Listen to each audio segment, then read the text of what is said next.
keep you safe in case we're called upon to do so in the next few days. Chief Bowers, if you would like to comment, and then we'll have our fire chief speak. Thank you, Chief Kirkpatrick. This is an city of Oakland. As everybody's aware,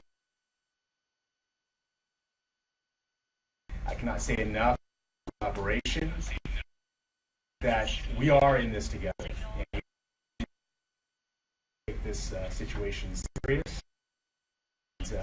And again, we take the heed of some of the warnings that have been put out, the less of a load we can put on our public safety services. So be aware, and again, my deepest appreciation goes out to the mayor of Oakland and all the public and all the city workers, quite frankly, who are coming to bear to protect not only the cities of Oakland, but also the residents of Oakland, but also the residents of Piedmont.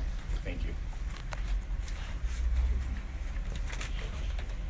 Good afternoon, Darren White, Oakland Fire Department Fire Chief. In response to Pacific Gas and Electric's announcement that it would more than likely activate a public safety power shutdown, I'm happy to announce that the Oakland Fire Department, all city departments, multiple jurisdictions, multiple agencies have all collaborated effectively in our efforts to prepare for emerging dynamics. In addition, as we know, the National Weather Service has issued red flag warning conditions effective tomorrow through Thursday. And so with that, we've taken some very proactive steps to ensuring that we're prepared for any eventuality. Some of those steps include we're implementing roving patrols effective tomorrow morning through the end of the event. That will be in addition to the normal patrols that we would normally perform with our existing staff. We are upstaffing. We're going to rely in part on a lot of mutual aid assistance in the way of almost 20 plus different units who are going to provide response to us upon request, if need be, for any event that may occur.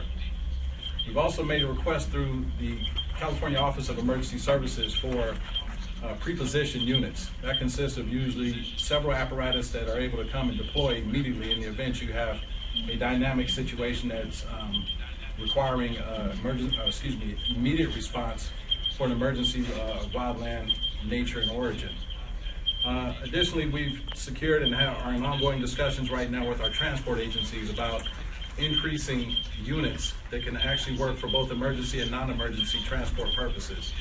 More of that is evolving as we plan moving into tomorrow for that request. But one thing I would like to remind everybody about is, for those of you who live in the hills, where we know there's challenges with access and egress for first responders and other members of the community, we ask that you remember to park off-street in your driveways. We also ask that everyone, as a reminder, sign up for AC Alert so you can receive timely updates and notifications. www.acalert.org. Thank you. Great. Before we take questions, I'll just let you know this is going to be really an emerging event, so we will track what's going on. We don't have any other formal press conferences planned, but we'll keep you posted as we see how things unfold over the next 24, 36 hours. Are potentially exempt. What will remain open is the airport, and your airport station will always be. Well, I can tell you right now, initially Pacific Gas and Electric identified certain areas that are predominantly located in the hill areas of our community. And so I don't believe a lot of that area extends down to our critical infrastructure, whether it be our hospitals, whether it be some of the main transportation arteries, whether it be the Port of Oakland, whether it's Maritime or Aviation Division. I don't think that's a concern at this point. However, as most people are aware, should remember, a fast-moving wildfire may not stay just centrally located in the hill areas. It could expand throughout the other areas of the city. And so with that, we're also on heightened alert and concerned that PG&E may make a decision ultimately to expand the footprint of that public safety shutdown, or power shutdown rather. Yes, sir. Alex Montano, Channel 5 News. If the power goes down, will schools remain open? Yes, schools. Oh, John's here. There we go. Thank you, Chief.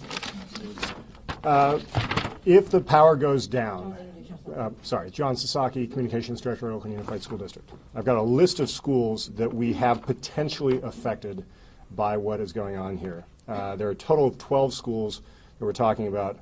They are Grass Valley Elementary, Howard Elementary, Parker Elementary, Montclair Elementary, Sequoia Elementary, and Fruitvale Elementary. Then there's Elmhurst United Middle School, Bret Harte Middle School, Skyline High School, Rudsdale High School, Sojourner Truth, and Baytech Charter. Sojourner Truth, Baytech Charter, and Rudsdale are all on the same campus. So if indeed we have power outages to those schools will not be in session tomorrow. It is important to note that we have 71 other schools that will be in session tomorrow unless something dramatically changes. But based on what we know now, those 12 schools will be affected tomorrow if indeed PG&E calls this power shutdown. It is a matter of making sure that everybody is safe. It is a matter of making sure that if there is an emergency that follows a power outage, we can get everybody out if need be in a very orderly fashion. So it's just a matter of making sure that everybody is where they need to be with regard to being as safe as possible in the case of not having power in our schools. Frankly, our schools just can't function and do all the things that they need to do with regard to teaching and learning and all the other support that they provide our students and our staff in case of a power outage. So those 12 schools, if indeed PG&E calls a power shutdown, could be affected tomorrow. And we will, in the end, if we find that out, that this power shutoff is happening, we will be calling each individual school, the entire school community, all the staff, all our students and their families, and letting them know that there will be no school tomorrow in our schools. Frankly, our schools just can't function and do all the things that they need to do with regard to teaching and learning and all the other support that they provide our students and our staff in case of a power outage. So those 12 schools, if indeed PG&E calls a power shutdown, could be affected tomorrow. And we will, in the end, if we find that out, that this power shutoff is happening, we will be calling each individual school, the entire school community, all the staff, all of our students and their families, and letting them know that there will be no school tomorrow if that happens. When will you know if that happens? We're hoping that PG&E is able to let us know earlier rather than later. We're hoping at least by 8 p.m. tonight we can send out calls to those schools. I would love to do it earlier because we know that our families are put in a tough position. A lot of them have problems with childcare. A lot of them have to work, so they can't easily take time off if their kids have to be at home. So we have to give them as much leeway as possible, as much lead time as possible, so that they can make alternate plans. John, can you read the list again, just so we have more? Absolutely. The schools are Grass Valley, Howard, Parker, Montclair, Sequoia, Fruitvale, Elmhurst United, Bret Harte, Skyline High School, Rudsdale High, Sojourner Truth, and Baytech Charter. Will a call go out if the shutoff doesn't happen? If you as a parent or a family member or a staff member do not receive a call, you can assume that your school is functioning tomorrow. We will be calling every single school that is affected if indeed that's what happens in the end. John, Melissa with NBC Bay Area News. This is a question for everybody. You guys are getting a 4 hours heads up. That's not a lot of time. All I would say is I would like to have as much lead time. I think everybody else here would like to have as much lead time as possible. So we're hoping that we find out earlier rather than later. And if people do show up to those schools tomorrow, will there be someone there to send them away? If we do have closures, there will be staff on site to let everybody know that unfortunately we can't have students at school tomorrow. Thank you. Yes. Hey John, Yes. TicToc from the San Francisco Chronicle. Are there going to be accommodations at other sites for parents who have to work or have issues with We're still childcare? trying to determine exactly how we can handle this. So this is going to affect potentially, if all 12 of those schools are affected, it could potentially affect about 5,000 students. So we're going to have to try to find other ways to do it, but that's a lot of students, and so especially on such short notice, it may not be possible to find accommodations for all of them. And then the other question is, a lot of other districts are planning to be open even if they lose power. Are there safety considerations, do you know, like in terms of fire alarms not working or bell schedules or whatever if the power goes out? Trying to figure out exactly trying to figure out exactly what on our campuses still function without power. We do have some emergency generators and things like that, but I don't know exactly what that is. I'll let you know when I find out. Yes. This is a question for everyone. I'm Sarah Ravani from the San Francisco Chronicle. How long should Oakland residents prepare right now to be without power? According to Pacific Gas and Electric, they anticipate it could take up to 5 days to restore power. We always advise the community to prepare to be without resources or assistance for at least 72 hours.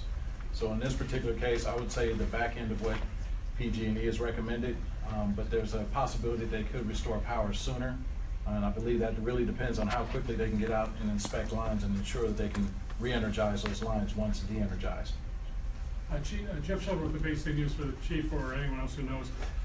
From what you said earlier, it sounds like the initial outage area most likely would be limited to the hills. Is that what you're hearing, or?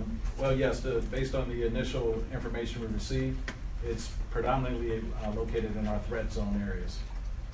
Which are largely in the hills? Primarily, yes.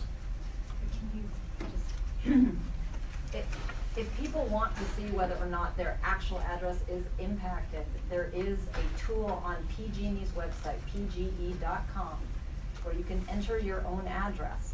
Now, we've heard that there have been some issues with that site staying up because, as you might imagine, it's been flooded. We're trying to place as much information as possible from PG&E's site on the City of Oakland site so that there is another place for people to go to get critical information. And we have been also advised that the map that shows the area is actually a little larger than the actual addresses impacted. So there's not a perfect synchronizing of those things. But again, the 5-day scenario is only if equipment is actually blown down during these high winds and it needs to be repaired. And it is our hope that that does not happen. 5 days without electricity is pretty unacceptable for our community, and we certainly will expect PG&E to do everything within its power to assure that we don't see those kinds of impacts. Mayor, are there any concerns about looting, about people using this as an opportunity to target certain neighborhoods, certain stores, businesses? We are prepared to keep this city safe. As the chief said, every single officer has had his or her time off canceled. We are fully staffed to keep this city running well. And I can say from personal experiences of living my entire life in Oakland, that times like this are often when our communities show their best sides, when people come together. We certainly have seen messages going out on the Nextdoor network, really showing concern and care for neighbors. And we expect Oaklanders to live up to these values of taking care of each other, of being compassionate, of thinking of others, and keeping everyone safe. Mayor, has the city received all the information from PG&E that it needs to? This is a first. This is the first time that we've received notification of a planned power outage. I will say that it is good to have some warning rather than no warning, which can often happen in a natural disaster. Again, we expect PG&E to do everything to minimize impact to residents. The idea of 5 days without electricity is devastating, and we fully expect that to be a worst-case scenario. This is our first time going through this. We hope that a power outage does not happen at all. But this is an opportunity for us all to prepare, for us all to ask the tough questions to PG&E as well as other agencies that are responsible for emergency preparedness and response. Luz Peña with ABC7 News. Can you explain to us the urgency of this? You said you just received this information today. I mean, yesterday, were you in contact with them previously, and what happened? Why is this happening now? We have received information from PG&E that planned power outages are part of their strategy to avoid the devastating wildfires that we've seen over these last years. Paradise, the Camp Fire. And so we obviously value human life, and we will assume that this is necessary to avoid devastating fires and to preserve life. We respect that, we honor that, and we will abide by that. This is an evolving world where these extreme weather conditions that we see from climate change are happening, and we have got to adjust. You see behind me some of the best professionals in this business, and so I appreciate all the work that they're doing with this short notice emergency and the continued work that we are always doing to be ready to respond as well as bounce back from these types of natural disasters. Oakland has had to do it in the past, and we will do it again. Are you hoping it doesn't happen if there's no power outage? Absolutely. You know, I'm a mother of 2 kids, although luckily my schools were not on that list. Thank you, John. Again, this is the type of interruption to lives that should not happen. We should have systems that don't require a power outage, particularly for viruses. The idea that PG&E has got to maintain its infrastructure in a way that's safe, that takes into account the extreme weather conditions that we're seeing, these high wind incidences, that is something that I will continue to push for, because this type of interruption is not acceptable. We are going to do it because we agree that it is in the interest of the safety of people, but we have got to do better. Mayor, to follow up on the, talking about infrastructure for the long term, this is probably a very large issue, not just for Oakland, but undergrounding utilities. Is that something that would be, if the money, I know the funding, I know living in Berkeley, that's an issue, obviously, is who pays for it, but would that be an ideal? Well, so let me be clear, right now, fire safety is not a criteria for utility-funded undergrounding. I believe it should be, and I think that is something that residents in Oakland should think about advocating for as we move forward into the legislative season, because right now that is not a criteria. It should be. All right. Pilar Niño. Last question, okay? Thank Thanks. you, Yeah, Karen. you're welcome. For John, so the 5,000 parents of the kids already received at least one advisory, so basically we're just waiting for a confirmation for them? Right, we let the entire district know that this was going on last night. We sent a message to the entire district. But we will be informing the specific schools later today. I also wanted to point out, someone was asking about whether this was really primarily the hills. With regard to schools, it's not. We have a couple of schools that are affected that are in the hills, Skyline High School, Montclair Elementary, but there are a lot of schools in the Flatlands, Parker Elementary, Elmhurst United, and one of the interesting things about those 2 schools is they are on either side of Castlemont High School, and Castlemont's not affected, at least according to this list so far. So it is an interesting kind of haphazard looking map that affects some schools that you might think are being affected, like in the hills, and others are not affected. Why are some schools affected and others aren't? You'd have to ask PG&E. Can you explain that a little? I mean, why Fruitvale would have its power cut, but Montero wouldn't? So Chief may be able to comment on this better, but my understanding is that it's because the schools are fed by the power lines that they're turning off. The power feed lines, there's a specific line that they're talking about cutting off, and those go directly to these schools in those neighborhoods. Is that accurate, Chief? I'm going to allow Deputy Chief Nick Luby, who's gotten more information about how they made our decisions. Thank you. Deputy Chief Nick Luby, Operations Chief Oakland Fire. Answered a question about how it's selected. PG&E has given us a map of where the projected public safety power shutdown is. It is not a straight line. It is tied into how the grid system, the electrical grid system is set up and where they can isolate circuits is what they've explained to us. And how the wiring is configured on their infrastructure. So that is what dictates where the PSPS happens, and also that plays into where the weather event is taking place. So as it stands now, as John Sasaki said, they're showing us what the worst case scenario is, and that's where the schools are being allocated for that may be closed. Yeah, and I can add, you think you can affirm this. PG&E has said that they are continuing to work to try and minimize impacts by population. So where they have the most densely populated areas or the most number of households that are served by that particular power station, they are trying their best to minimize impacts. They also, if there is an outage, they will try their best to restore power in a way that benefits the most people the fastest, and we appreciate that. Do you feel like the city is at the mercy of PG&E? I mean, what's your message to PG&E after all this? They're deciding where the power outage is going to take place, if it does happen in fact. I mean, it's affecting so many of your residents in the city. You know, I will continue to urge PG&E to put the people before their shareholders, that this needs to be about public safety, not about cost savings.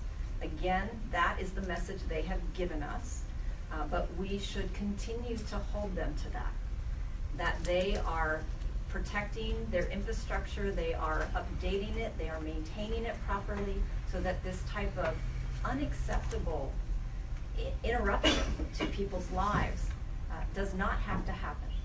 Now, that said, we have to, all of us, recognize how important it is to invest in our infrastructure, to invest in maintenance, and to constantly be adjusting to the realities of climate change and extreme weather conditions that we are seeing more and more. I do hope that we continue to support PG&E in taking safety measures that will avoid these types of power outages in the future. I do hope that we prioritize fire safety as a criteria for utility-funded undergrounding. But in the meantime, we have to take this very seriously. And I do feel that the direction to shut down power to avoid the type of devastating loss of life that we have seen through these wildfires is something that absolutely is justified. Thanks, folks. So we're going to wrap up. I just wanted to make one final comment that all city facilities, parks, recreation centers, libraries are currently open with the exception of Joaquin Miller Park, which by city ordinance is closed on Red Flag Day. So Joaquin Miller Park is closed. You may want to check with the East Bay Regional Parks about other Ridgeline Parks status. This is an evolving situation. Obviously, we're going to have more information coming, and as if we lose power and need to close city facilities, we will keep the lists up on our website and keep you posted about the evolving closures if those actually occur. With that, we'll keep you posted. Stay tuned on openca.gov. Thanks.